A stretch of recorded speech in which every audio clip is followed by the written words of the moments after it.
мемлекеттік қызметтер бойынша 1 миллиард 14 миллион 850 мың теңге жоспарланып, аталған қаржы толығымен игерілді. Қорғаныс саласы бойынша 60 миллион 939 мың теңге жоспарланып, 100% игерілді. Қаражат әскери шақыру пункттерінің қызметін қамтамасыз етуге, қызметкерлердің еңбек ақысына және шақырушыларды тасымалдауға жұмсалды.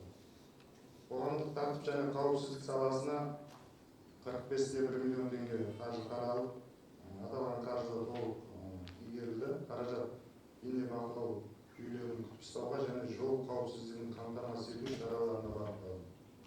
Әлеуметтік көмек және әлеуметтік қамсыздандыру саласына жалпы 3 миллиард теңге қаражат қаралып, аталған қаржы толық игерілді. Олар салалар бойынша атаулы әлеуметтік көмек төлеуге, жұмыспен қамту бағдарламасын іске асыруға, әлеуметтік қызмет көрсету орталықтарын қаржыландыруға, мүмкіндігі шектеулі азаматтарды қолдауға бағытталды. Тұрғын үй коммуналдық шаруашылық саласы бойынша 6 миллиард 767 миллион 387 мың теңге жоспарланып 100% игерілді. Бұл жерде негізгі бағыттар мемлекет мұқтаж үшін жер учаскесін сатып алуға 45,6 миллион теңге облыстық бюджеттен бөлінді.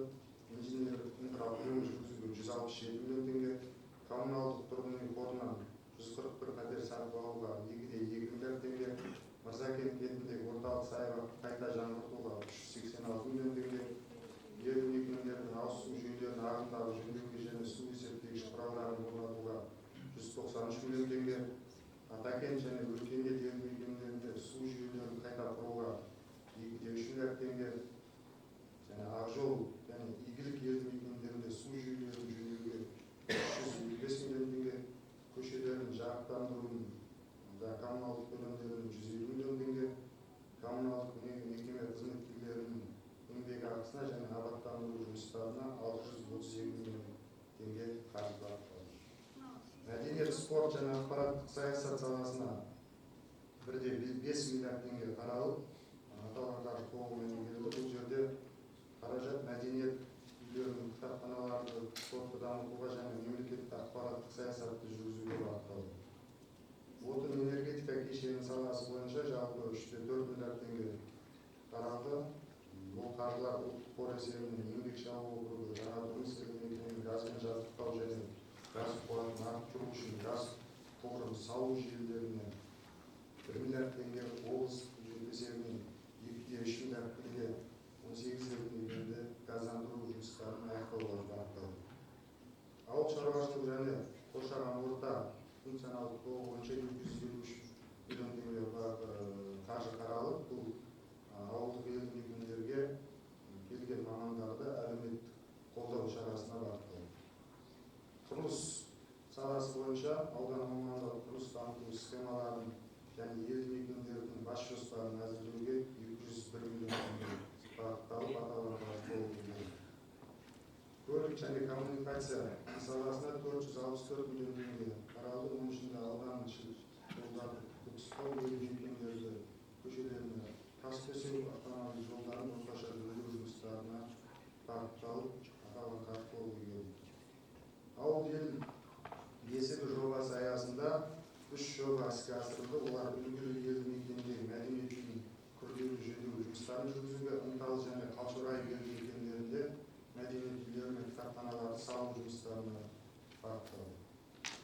Қорыта келе, 2025 жылы Мақтаарал ауданының бюджеті жалпы тұрақты орындалып, кірістер жоспары толық қамтамасыз етіліп, өзіндік кірістердің өсу қарқыны бағытталады. Шығыстар толық игеріліп, негізгі қаржы әлеуметтік міндеттемелерді орындауға және инженерлік инфрақұрылымдық жобаларды іске асыруға бағытталды. Назарларыңызға рахмет, баяндаманың аяқталды. Сұрақтарыңыз? Баяндамашыға сұрақтарыңыз болса, қойыңыздар. Бірінші мәселе бойынша. Жоқ па? Жоқ болса екінші мәселе. Екінші мәселеде қолдарыңызда тұр ғой енді. Есімде.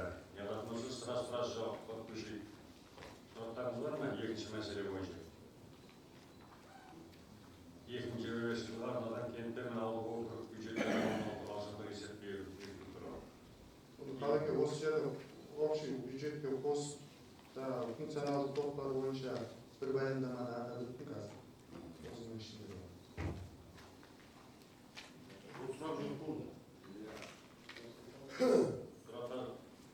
Сұрақтарыңыз болмаса дауысқа салайық. Мәселені сессияның күн тәртібіне енгізсек. Қарсы қалшы. Рахмет.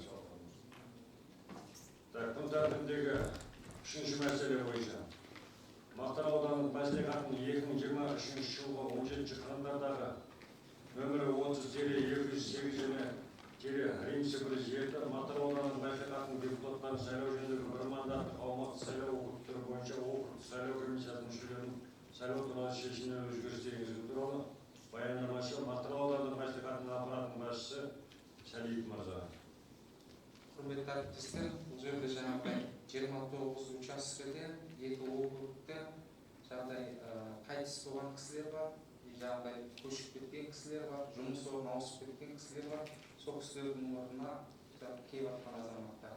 Сіздерде жаңа шешім жобасында аты жөндері тұр. Осы бекітіп берулеріңіз сұрайды. Төртінші мәселе. Мақтарал аудандық мәслихатының 2023 жылғы 27 желтоқсан нөмірі 11-73-8 Мақтарал ауданының учаскелік сайлау комиссияларының сайлау туралы шешіміне өзгерістер енгізу туралы. Бұл да баяндама Сәлиев. Осы 2, 3 пен 4-ке сұрақтарым болса қойсаңыздар. Бар ма сұрақтарыңыз? Барлығы мүшесі ғой, ә? Барлығы мүшесі. Төрағалар жоқ па? Мүше. Мына қазір сайлау комиссиясының мүшелерінің ауыстырдым ғой, кеткендер орнына. Менде мынандай бір просто ұсыныс бар да енді келешекке. Мына сайлау комиссиясы 5 жылда сайланады да, біз мына нәрсені назарда ұстауымыз керек. Үнемі ана Назарбаев деген айтқан нәрсе, мектеп директоры сол комиссияның төрағасы болады. Енді сіздер заңға сәйкес директор 2 жылға тағайындалды. Заңмен 4 жыл. Сондықтан менде ұсыныс бар. Мектеп директорын төраға қоймау керек. Себебі басқа жаққа ауысып кетсе, сол жерге кетеді да, сондықтан осы ұсынысты ескерсек, мына сайлау комиссия, аумақтық сайлау комиссияны ескерсек келешекке.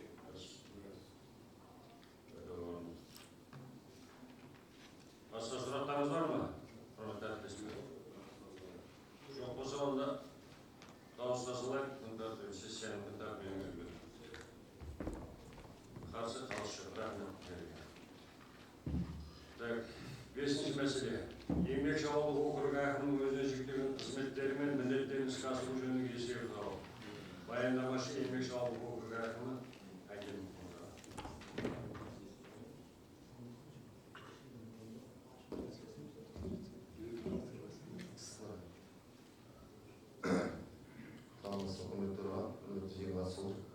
Еңбекші ауылының әкімі іс-сапарға кетуге байланысты әкім орынбасары Көтербек Алмасхан Бейсенбайұлына баяндамаға рұқсат етіңіздер.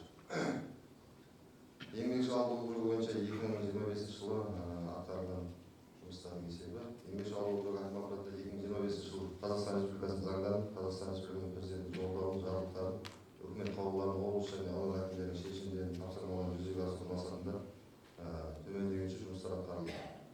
Еңбекші ауылдық округі әкім аппаратында 8 штат мемлекеттік қызметкер, 9 штат техникалық қызметкер қызмет етеді. Ауылдық округ әкім аппаратында ауылдық округ әкімі мен оның орынбасарларының құрметті депутаттар, материалдар қолдарыңызда сұрақ жауап болушы.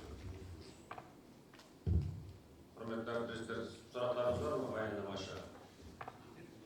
Сұрақтар жоқ, енді еңбекші ауылдық округін сайланған депутат ретінде әкімдікпен бірге жұмыс жасап жатырмыз енді. Барлық мәселе кезең-кезеңмен шешім табылады. Сұрақ жоқ деуге. Онда дауысқа саламыз. Қарсы қалыс жоқ. Рахмет. 6-шы. Ержар ауылдық округ әкіміне өзіне жүктеген қызметтері мен міндеттерін іске асыру жөніндегі есебі туралы. Баяндамашы Ержар ауылдық округ әкімі Күйеу Алмасхан. Құрметті мәслихат төрағасы, құрметті халық қалаулылар, Ержар ауылдық округі 25 жылы атқарылған жұмыстар туралы есепке рұқсат етсеңіздер. Ержар ауылдық округі әкімі аппаратында 25 жылы Қазақстан Республикасының заңдарын, Қазақстан Республикасының Сұрақ жауап көрсетсек. Сұрақтарыңыз бар ма? Баяндамашыға. Сұрағым жоқ па, депутаттар болмаса өз жұмыстарын білетіндер болды. Онда сұрақтарыңыз болмаса, мәселені сессияның күн тәртібіне енгізуді сұраймын. Қарсы, қалыс жоқ. Рахмет. Әр ауыл округтері өз депутаттары жақсы біледі ғой. Күн тәртібіндегі 7-ші мәселе бойынша Мырзакент кенті әкімінің өзіне жүктелген қызметтері мен міндеттерін іске асыру жөніндегі есебі туралы баяндамашы Мырзакент кентінің әкімі Бейсенбаев мырза.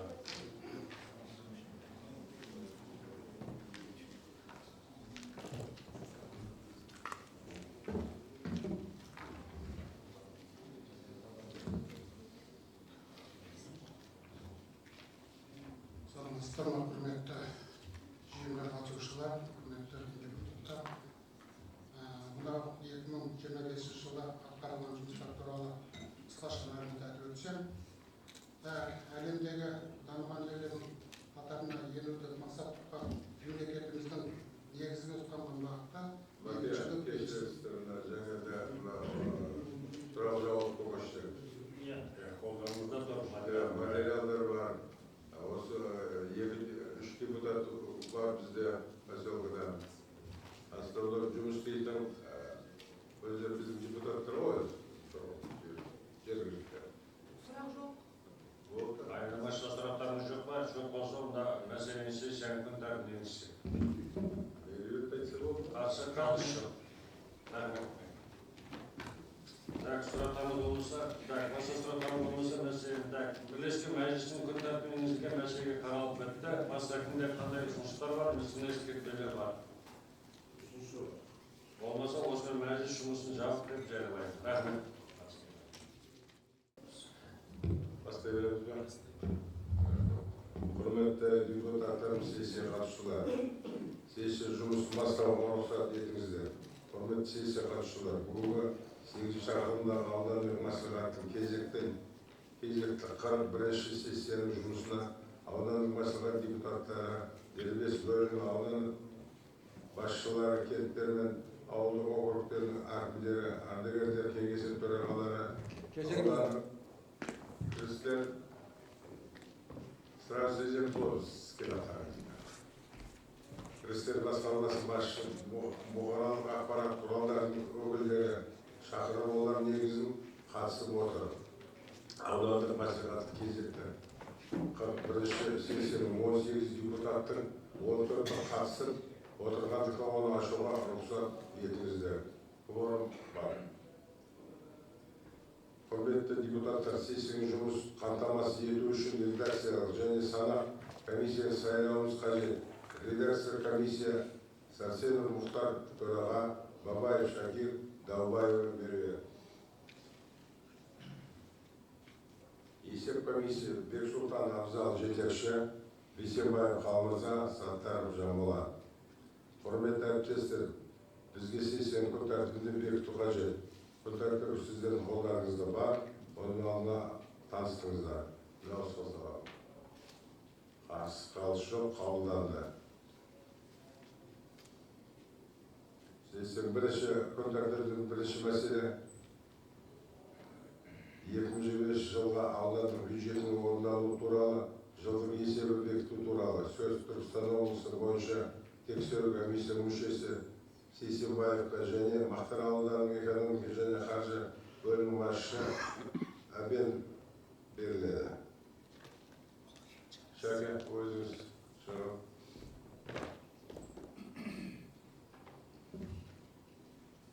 Құрметті төраға, құрметті депутаттар және сессияға қатысушылар, 2025 жылда аудандық бюджеттің атқарылуы туралы баяндама. 25 жылы бюджеттің кірістері 21 миллиард теңгеге жоспарланып, орындалу 99,9% құрады. Құрметті депутаттар, ұсыныс түсіп жатыр. Және комиссияда талқылады. Сұрақ жауапқа көшті. Мына бірінші, екінші мәселе талқыланады.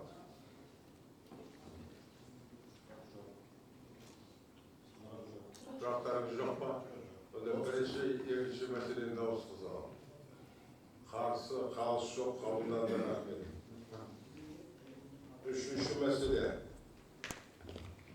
Күн тәртібі үшінші мәселе Мақтаарал ауданының мәслихатының 2023 жылғы 17 қаңтардағы нөмір 30-208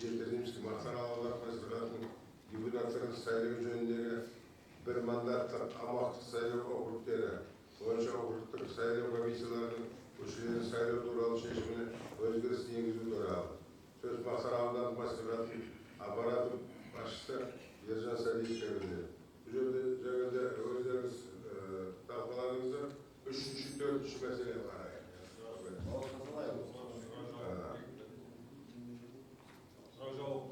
Сұрақ жауап көруші сұрақтарыңыз бар ма, құрметті депутаттар? Онда дауыс қосылады. Үшінші, төртінші мәселе қабылданды, рахмет. Қарсы қалыс жоқ. Бесінші мәселе. Burada бесінші бар, еңбекші ауыл округының әкімі өзі жүктелген қызметтері мен міндеттерін іске асыру жөніндегі есебі туралы сөз еңбекші ауыл округының әкімі Агенов берілді. Adega сұрақ жауап өтейік. Қабылданды. Сұрақтарыңыз бар ма, құрметті депутаттар? Онда дауысқа салайық. Бесінші мәселе дауысқа салды. Рахмет. Отыра беріңіз. Алтыншы мәселе. Ержан ауылының әкімі өзіне жүктелген қызметтері мен міндеттерін іске асыру жөніндегі есебі туралы сөз Ержан ауылының әкімі Бекболовқа берілді. Алтыншы мәселе. Сұрақтарыңыз бар ма, құрметті депутаттар? Онда дауысқа саламын. Қарсы қалыс жоқ.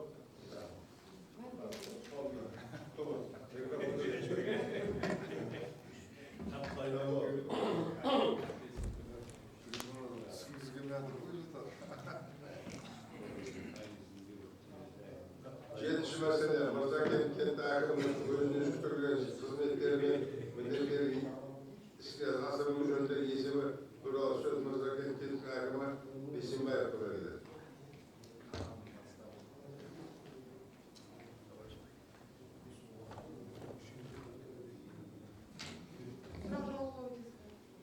Принято. Сұрақтарыңыз бар ма? Дауысқа саламын. Қарсы қалыс жоқ, қабылданды. Рахмет.